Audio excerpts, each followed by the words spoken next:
சாராய சாவு, கள்ளச்சாராய சாவு இவ்வளவும் பார்த்துட்டு இருக்கிறோம்.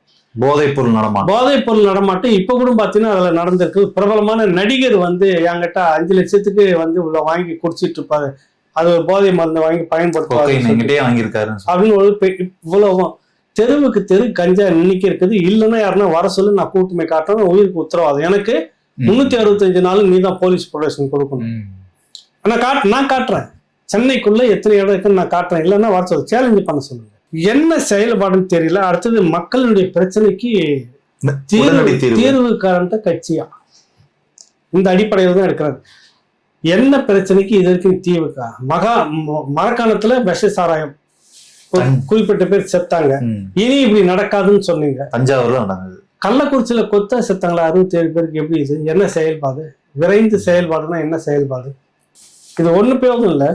ஒரு 10 லட்சம் நிவாரணம் கொடுத்தாங்களா? அது ஒருவேளை அது எவ்வளவு? அது இந்திய வரலாற்றில் முதல் முறையாக நடத்தப்பட்ட ஒரு கேவலம்.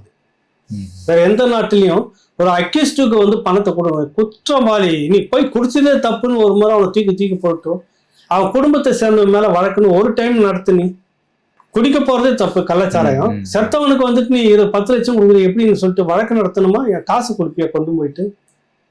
இவ்வளவு கேவலமான செயல்பாட்டை வச்சுக்கிட்டு இதுக்காக கருத்து கணிப்பு நடத்துறப்ப அவர் சொல்றாரு, அந்த கருத்து கணிப்புல ஸ்டாலின் வந்து மீண்டும் வரணும் அப்படின்னு சொல்லிட்டு 77.83%. எடப்பாடியாருக்கு வந்து 73.30%. அப்ப இதுல திரும்ப உதயநிதிக்கு வந்து 67.99%. அவருக்கு தனியா இருக்குதான். அவர் அண்ணாமலைக்கு வந்து 64.58% இருக்குது. விஜய்க்கு 60.58%.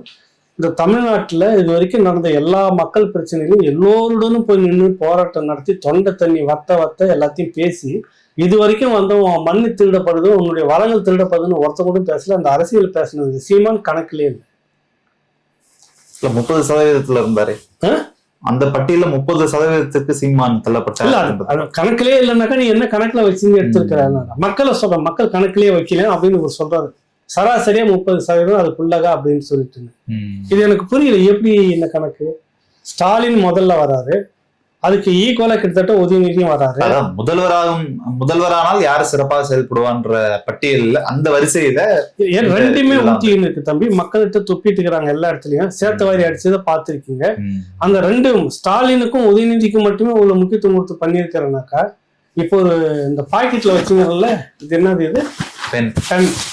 எல்லாத்தையுமே ஆக்டோஸ் மாதிரி ஆக்கிரமிச்சுக்கிட்டு இருக்குன்னு எல்லாருமே சொல்றாங்க ஊடகத்துல. இப்ப அது செலவு பண்ணி இந்த கணக்கு நடத்த சொல்லிச்சா?